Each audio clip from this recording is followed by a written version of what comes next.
कहीं गैस के मीटर नहीं, कहीं गैस नहीं। मजबूर हाल शहरी चूल्हा जलाने के लिए एलपीजी पर इन्हसार कर रहे हैं, लेकिन एलपीजी के मनमाने दामों ने शहरियों का पारा बुलंद कर रखा है। लकड़ी की वजह से हम गैस इस्तेमाल करते हैं, अभी तो हम बहुत परेशान है। एक बिलों ने परेशान किया, दूसरी तरह से अपना गैस ने परेशान किया है। हुकूमत से सर ये गुजारिश है ना कि कोई रेटों में कमी करे। Oil and gas regulatory authority ने फी किलो एलपीजी की कीमत 255 रुपए मुकर्रर कर रखी है। ताहम डीलर और डिस्ट्रीब्यूटर्स की मिलीभगत से फी किलो एलपीजी 320 से 340 रुपए फी किलो तक बिक रही है। जब डिस्ट्रीब्यूटर को 2950 या 55 प्लांट से मिलेगा, तो उसमें वो जो लोडिंग अनलोडिंग रेंट निकालेगा, तो उसको 3500 की जगह 3105 रुपये का उससे खुद पड़ेगा।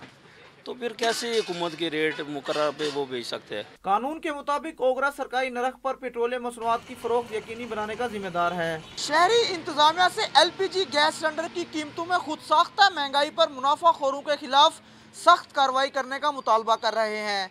कैमरामैन मुमताज हुसैन के साथ उमैद अली, डॉन न्यूज़, इस्लामाबाद।